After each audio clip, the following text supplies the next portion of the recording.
Israel और Hezbollah के बीच युद्ध चरम पर है। इजराइल के हमले का जवाब देते हुए हिजबुल्लाह ने अब दुश्मन देश पर अब तक का एक और सबसे भीषण हमला किया है। जी हां, हिजबुल्लाह ने इस बार इजराइल के उत्तरी शहरों को निशाना बनाया और भीषण तबाही मचा डाली। मिसाइलें और रॉकेट दागकर कई वाहने और इमारतों को ध्वस्त कर दिया। हमला ऐसा किया गया कि हिजबुल्लाह के हमले को इजराइल का एयर सिक्योरिटी सिस्टम और आयरन डोम भी रोक नहीं पाया।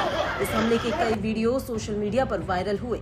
हिजबुल्लाह ने इजराइल पर हमला ऐसे समय में किया है जब इजराइल के विदेश मंत्री गिदोन सार कह चुके हैं कि लेबनान के साथ युद्ध विराम के मुद्दे पर सकारात्मक प्रतिक्रिया मिली है। इजरायली रक्षा बलों ने बताया कि गैलीली पर लगभग 50 रॉकेट दागे गए, जिनमें से कुछ को वायु रक्षा प्रणालियों से रोक दिया गया। हालांकि कई रॉकेट कारमिल क्षेत्र और आसपास के शहरों को निशाना बनाने में सफल रहे।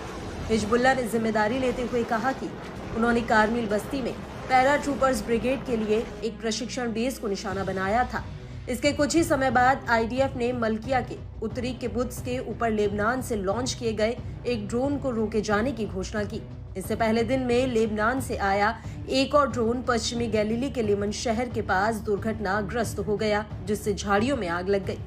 हाइफा पर अब तक हुए हमलों में ये सबसे बड़े हमलों में से एक था, जिसमें हिजबुल्लाह ने लगातार 2 हमलों में लगभग 90 रॉकेट दागे। 80 रॉकेटों को पहले हमले के दौरान आईडीएफ ने कहा कि अधिकांश रोक दिए गए थे, लेकिन कई ने आवासीय क्षेत्रों को निशाना बना लिया। टाइम्स ऑफ इजराइल की रिपोर्ट के मुताबिक 10 रॉकेटों की दूसरी लहर को या तो रोक दिया गया या खुले क्षेत्रों में गिरा दिया गया। आपको बता दें कि 8 अक्टूबर 2023 को हमास द्वारा इजराइल पर हमले के बाद इजराइल ने हमास के खात्मे के लिए गाजा पट्टी को पूरी तरह से नेस्तनाबूद कर दिया था। हमास के टॉप कमांडर्स को मारने के अलावा उसका समर्थन कर रहे दूसरे गुट लेबनान स्थित हिजबुल्लाह को भी इजराइल ने निशाना बनाया। हिजबुल्लाह के नेताओं और उसके सदस्यों के खात्मे के लिए इजराइल ने बड़े हमले किए, मेजर ऑपरेशन कराया, साथ ही उसके टॉप नेताओं को भी मार गिराया।